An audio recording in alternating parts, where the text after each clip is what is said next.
Assalamualaikum warahmatullahi wabarakatuh. Perkenalkan teman-teman, kami dari mahasiswa PPG calon Universitas Muhammadiyah Sumatera Barat. Kami akan mempresentasikan hasil analisis asesmen di ruang kelas ketika kami PPL di SMA Negeri 3 Padang Panjang. Saya Muhammad Irsyad. Saya Weni Afianita. Saya Novia Syaki. Selamat menyaksikan.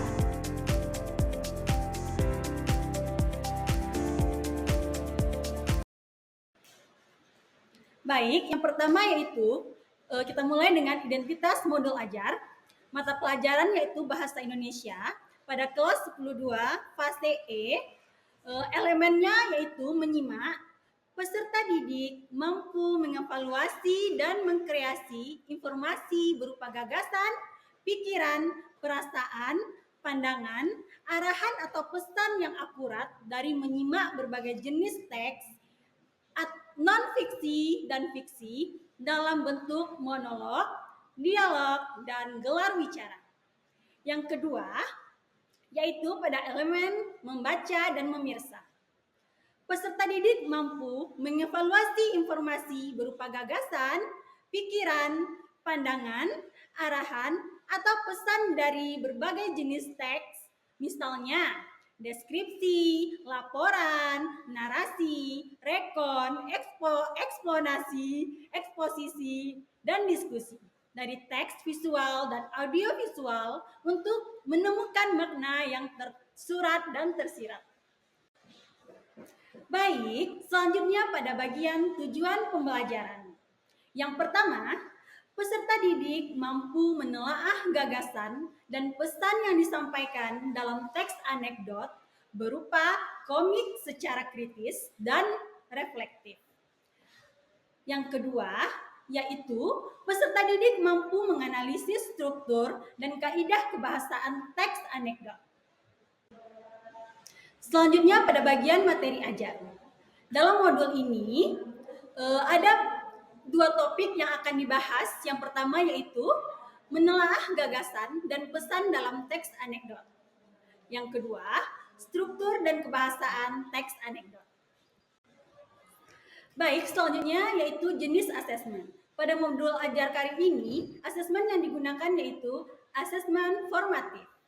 Kemudian, pada bagian bentuk asesmen yang digunakan pada modul ajar ini yaitu berbentuk soal tertulis. Nah, bagian mana dalam asesmen tersebut yang menunjukkan kesesuaian dengan tahapan perkembangan peserta didik? Nah, di dalam tahap ini ada dua tahap penilaian. Yang pertama, tahap struktur teks anekdot. Penilaian struktur teks anekdot. Yang pertama ada strukturnya orientasi, komplikasi, dan evaluasi. Ini tujuannya adalah untuk mendukung peserta didik dalam memahami elemen dasar teks yang sesuai dengan perkembangan kemampuan kognitif mereka pada tahap awal.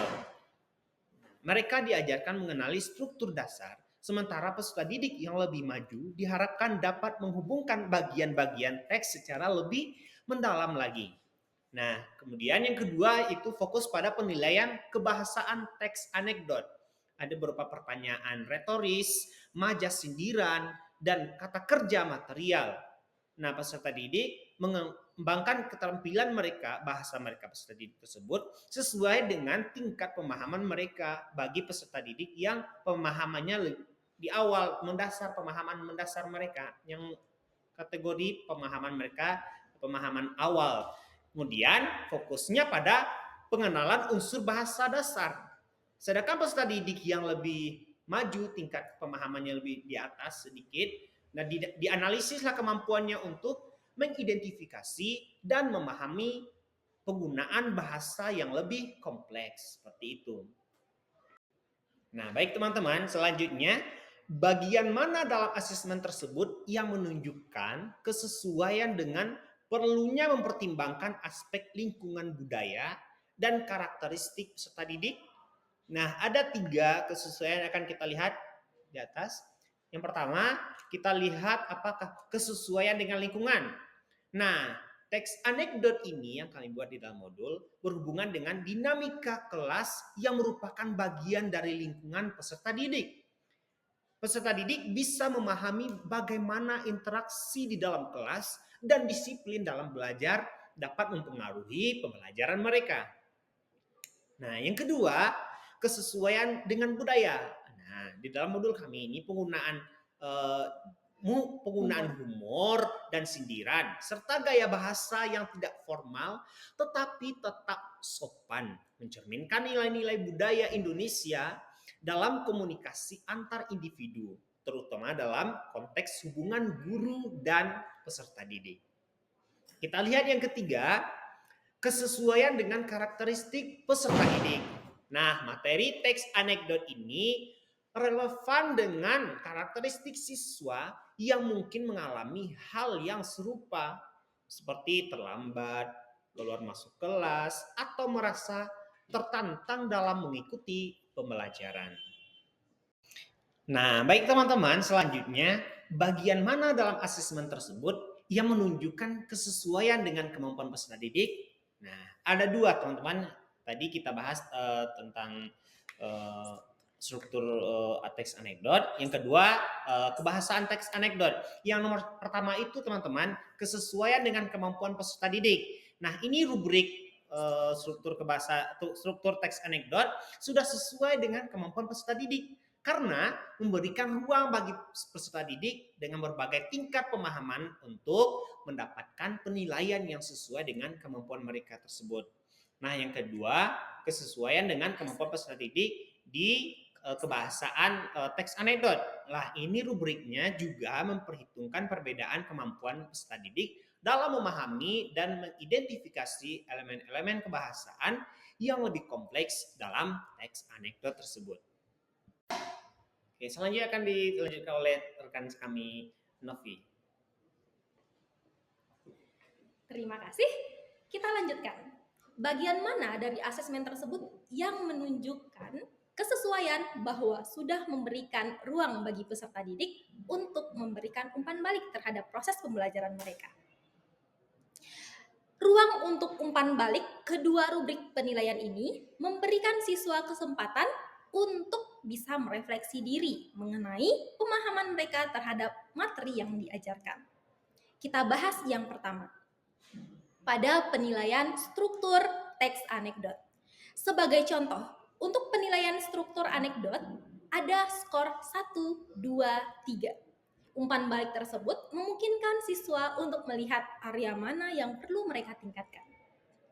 Yang kedua, kita lihat pada penilaian kebahasaan teks anekdot.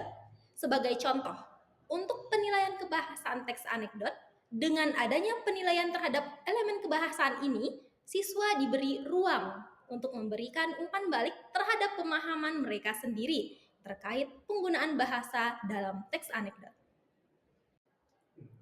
Nah, kita lanjutkan.